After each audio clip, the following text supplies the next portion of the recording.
Stephen Willis. We're going to do things a little different. We are going to provide an honest look at Ole Miss athletics. The fan, by the fan, and the fan. That is what we do. Hell be to me. I'm just kidding. Tune in for some Ole Miss sports news. We're going to give it to you straight. Yeah.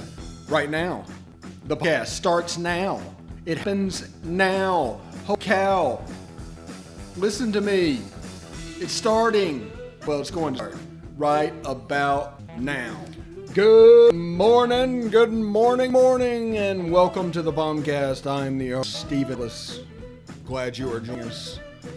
We're going to go a little Lane Kiffin, a little Ole Miss, Mississippi State, a little special teams exit interview, and if we have time, a little farewell to Drew Brees. I'm Stephen Willis. This is POMcast, and we do appreciate you listening to us today. Hope we can provide a service to you. Before we get started, of course, you can catch us on Twitter at the Stephen Willis or at Old Positively. You can hit us up at facebook.com/podcast. That would be a good avenue, or you catch us on YouTube at Positively Ole Miss. Hit all for notifications. And of course, you can catch us on Twitch at Positively Ole Miss, all one word.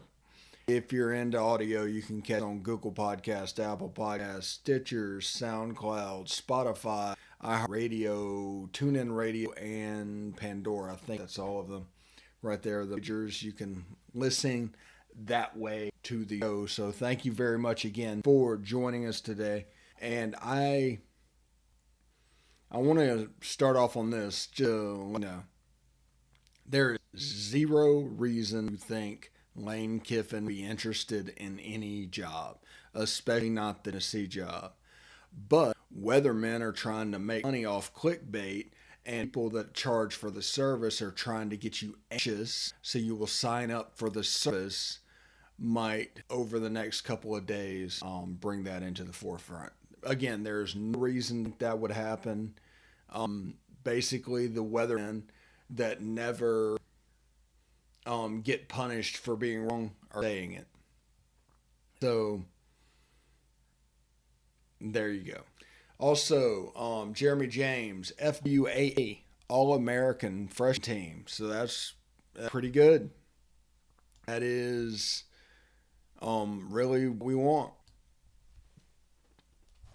him making that. I think Caleb Warren should probably get recognition as well. I think the end of the line basically got too much beef compared to the awesomeness that was the side of the line, Nick Broker and Royce Newman. I think Eli Acker is going to be a very good replacement outright. But James, freshman All-American, I think Caleb Warren's punished not starting the first 3 games. But that is, what's the word I'm looking for? Kind of expect. So I don't think it happened yet, but former Texas and South Carolina assistant, Hutzler, looks like he's replaced Blake Gideon, who went to Texas, so he's from Texas, but it's another person with his roots in there. And also the talk is heating up, as I said on my Twitter handle weeks ago, for Jimmy Brumbaugh at defensive line, so keep an eye on that. But again, do not listen to media members. It's kind of like showing you their true colors about Lane Kiffin, because media members that are trying to money on you, trying to boost their clicks, boost their subscribers, name drop Lane Kiffin. So don't fall for it, stronger than that, and handle everything with a cynical eye, because it's just not true. And they're lying to you, and they're using you in order to make money. This is another example of why money is just in this job is just evil. It's just wrong. And you can see in the presidential election all the information and stuff that different medias can push out. And that's causing everything because now credibility is given out on an individual basis. And just be careful, be cynical. Whenever they release a story, ask, how is this benefiting them? Remember, they can really increase their subscriber base by you being angry or being elated. And they stoke the anger by making you anxious for a long period of time. Then when something happens, even if it's not that bad, they press the anger button, people melt down, and all of a sudden it becomes a news story in itself. It's kind of that self-fulfilling option of news. Like, they will name up something, they will drop something, and then 2 weeks later they'll add it in a press conference, and it'll become news because it got in a press conference, but it's off their hypothetical that they just came up with. So be smart, be cynical. Don't just assume what you're hearing from the news is true. They will lie to you. Will you? That's the point. There's one site that has said out loud they intend to milk Arch Manning for the next 2 years. How are they going to milk it? Well, they're going to make news. They're going to make up drama in order to affect you. It's not going to be real. The kid's going to do what he's going to do. His point is what it is. But they will milk it. They will handle it, make up news stories. They will invent drama in order to fool you, in order to keep you. Anyway, segment coming up, POMcast, Stephen Willis, down.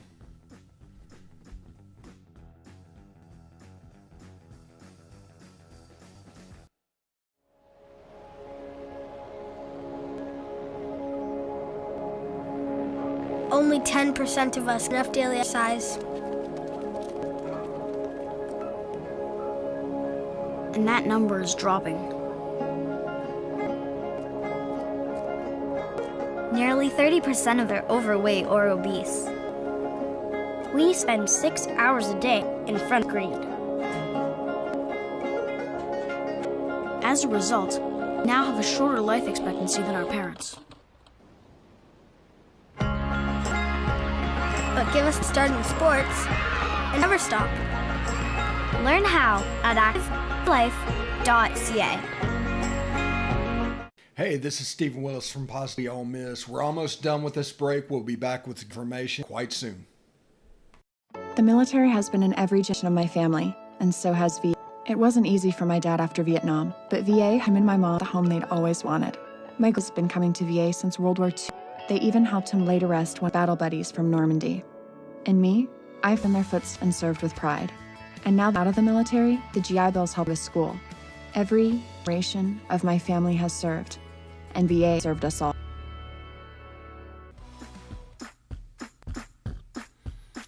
POMcast, Stephen Willis, thanks for joining us. Again, this segment we were talking about Lane Kiffin isn't really going anywhere right now, and you can't trust media members. They just make up news in order to keep you anxious, in order to get you angry. And eventually, they want to coach out down because they make the most money off of a coaching search. So in the end, they want a coaching search. So their coverage is all going to go around and to that point because they can make money. If you don't believe me, ask them. So you can see how these independent media personalities have kept Ole Miss in the dark over the years because they've kind of controlled the narrative and forced changes that maybe didn't need to happen. Because they needed to happen because they can make money. This is how they cut out of town. Now ran O out of town.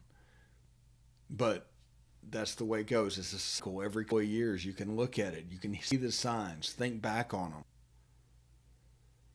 And you'll see that we need to quit listening to outsiders. Handle our own business. Let them do whatever they're going to do. Let them try and extend their gift as long as they like. Let them mislead you in fake news in order to perform or to command a narrative that doesn't really exist. Let that all happen. It doesn't matter. Ole Miss is doing Ole Miss and has their eye on the prize. It just doesn't matter.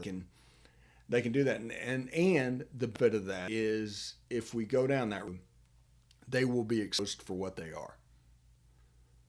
So just keep an eye on that and pay attention, because they're kind of using you at the moment in order to meet their goals. Anyway, our last exit interview is coaching. We'll probably do coaching tomorrow.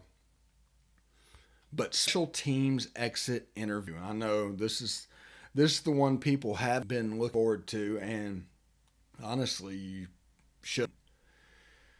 Field kicking for us, anything over 30 yards was not automatic. It wasn't automatic at all. And we had basically a kicker that would be all right. Like, if you take the outback ball and you had a kicker that was confidence, and he made a couple short field goals, there was 6-3, the first two scores of the game. And then at the end of the half, a 51-yard field goal or so was attempted, and he missed it. And that wrecked his confidence. He's obviously a kid that has massive confidence problems. And I say that to point that out because I was kind of the same way when I was a high school kicker. And whenever you go in there and you hit it, you start trying to overcompensate and try hard. And when you try overly hard, bad things happen. It's like quicksand. The more you struggle, the faster you go down.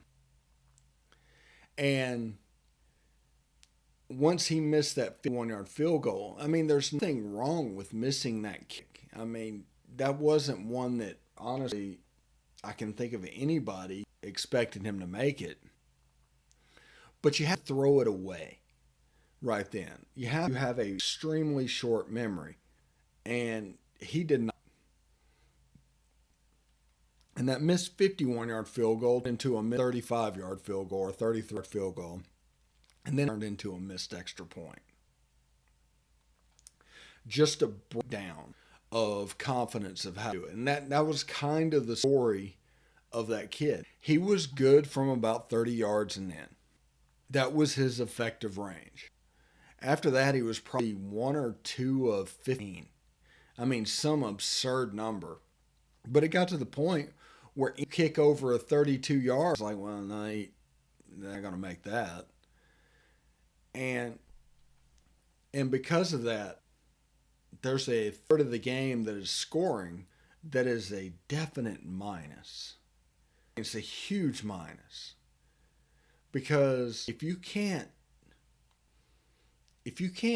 do this, and there's nobody else out there that can do this, that's points that you can't count on.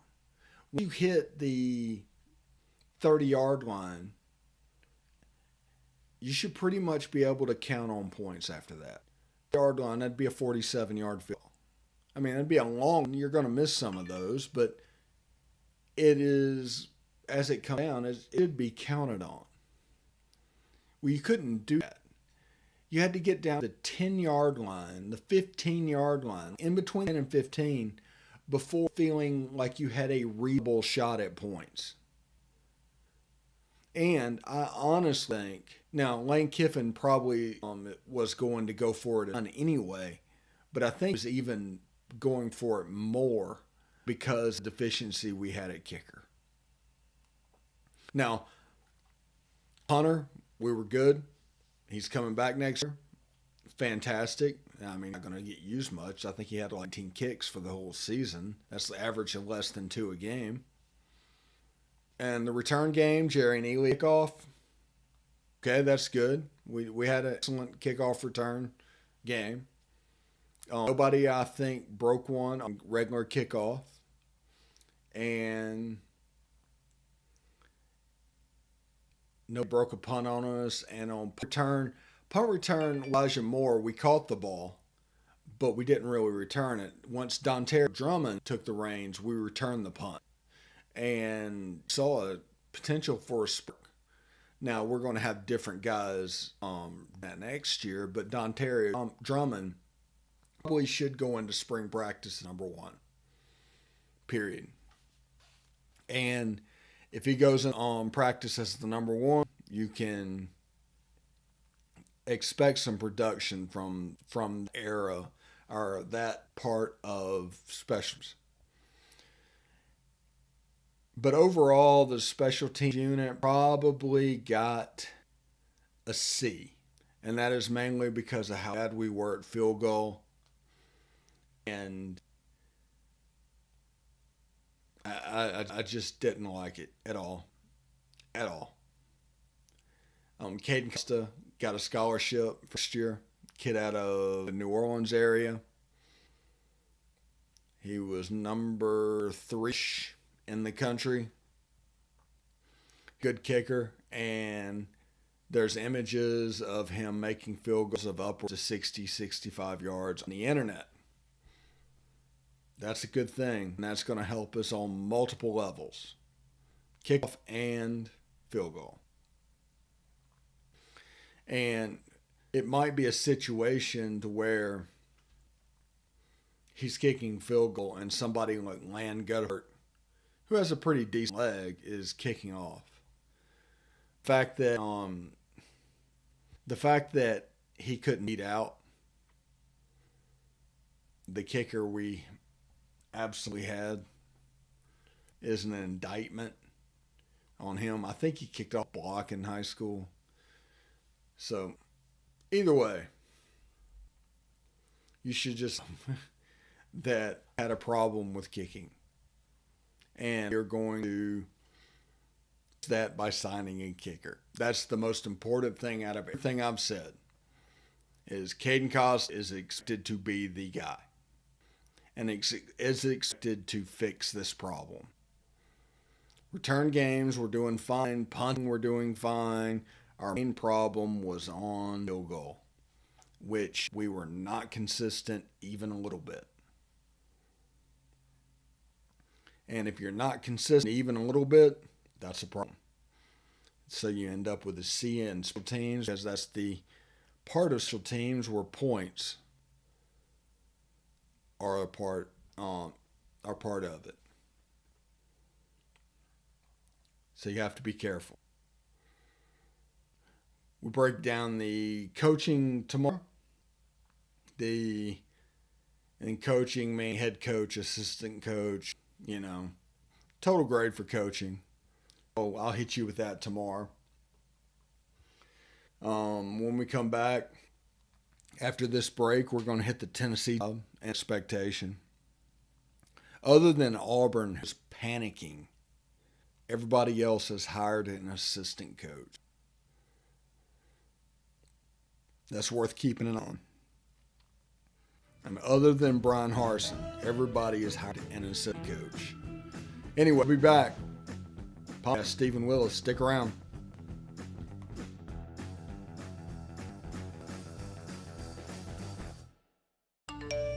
You want to answer that, don't you? I bet it's just killing you, being the glow just inches away. Someone wants to tell you something or ask you something. Oh, come on, answer it already! Just so we're clear, that wasn't my fault. Next time, ignore your inner voice. Don't text and drive. A message from Florida's Choice Independent Insurance Agents. Hey, this is Steve Willis. I just want you to stick around a little longer. We're going to get back to the podcast right after these messages. Tonight, nearly 40,000 veterans across the country are homeless. Men and women have pledged to serve our nation, and now we must serve them. Landlords across the country have helped make significant progress in reducing veteran homelessness by making housing available, but there is more we can do to bring our veterans home. Visit www.va.gov/homeless to see how you can get involved. And if you are a veteran or are experiencing homelessness, please call 877-48-VET. Thank you.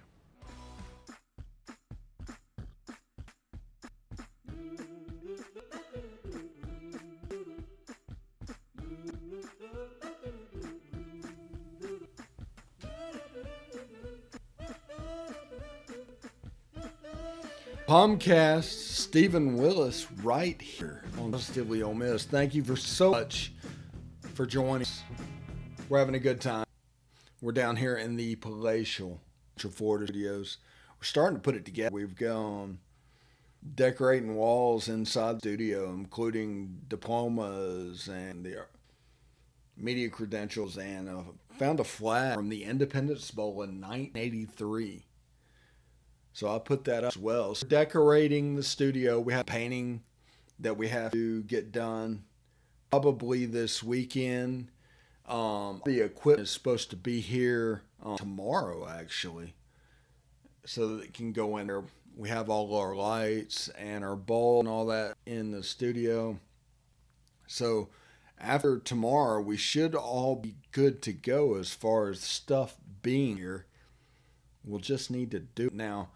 Everybody's saying, everybody's thinking, probably, why are you waiting until April when all this stuff is there in January? Well, it's very important to me that all the elements are in place, and we do things like dry runs over and over again to make sure it looks all right, and it's been built in a certain way that is pleasing to the eye for you. We need to figure out if we can do all that stuff and ways to make it look well, because the way this works is on a TV show, you have a cameraman, you have a producer, you have a director, you have a floor director, you have the talent. Well, I'm going to be doing everything. So the cameras are going to be remote control, things like that. The production boards right here, I need to figure out how to integrate everything. It's an NDI-based system, which means anything that's on the network, basically, I believe we can get over to the switcher. So that gives us the opportunity to use multiple computers at one time, and I can bring Beck into all of this, and we figure out a way to make it look right. We're also looking at a way to do this standard and take a different wall and make a bit of a studio, things like that. And everything will be fully integrated with YouTube and Facebook comment. If you want to participate, it's fine. And of course, our correspondence, Thrasher, and all that will be coming up shortly. And we're looking at uniforms, and we'll get somebody to do that, and we'll get somebody to do recruiting. And then all of a sudden, you have everything in one place with a 30-minute show that updates daily. It's kind of the perfect storm for Ole Miss football. Now, we're doing other things like around the SEC, and we're looking at doing a high school football show and all that. I'm gonna try and utilize my contacts to get people on to do that. So the idea is to make this a nice, fun one-stop for you. And we've been doing this audio podcast, and after all this happens, the audio podcast isn't going away. But we do want to lean into the video, to speak. So before we get out of here, I want to talk a little bit about Tennessee and the way that coaching hires have been going. There's one team that panicked and hired Brian Harsin from Boise State to drop a ton of money. Now, the problem is there's not a lot of money. Everyone talks about, you said that there wouldn't be any firings at the end of the season. Well, there wouldn't really be. And what they're finding is after they fire the coach and pay the buyout and are down $20 million, you're kind of out of money. You can't pay a buyout to get a head coach. So you end up with an assistant. Even Texas hired an assistant. South Carolina hired an assistant. It's really interesting to see, and I think that is because after they paid the staff buyout and the head coach buyout, they had no money. So it was either go into big hole or hire an assistant. So I would look for C to go to the assist route. I think Kevin Steele might be an option. If not, look potentially for somebody like T. Martin and kind of out of nowhere candidates, because that's going to be what they can afford. T. Martin would be their Matt Luke candidate, because with the probation that's apparently coming, I mean, it's going to be a hard job. It's going to be whoever they are this time. It is one of the hired to be fired type situations. So keep an eye on the Tennessee job. It could get worse before it gets better, especially with Clark Lee in Nashville at Vanderbilt. But it's something to keep an eye on. It is absolutely something to keep an eye on, because I think Tennessee are out of money. Although they fired Pruitt cause, so they might be able to go a little bit above beyond. So we'll keep an eye on. They will not be hiring Hugh Freeze after recruiting relations, by the way. It's not going to happen. Anyway, see you tomorrow. POMcast. Stephen Willis. Hotty toddy.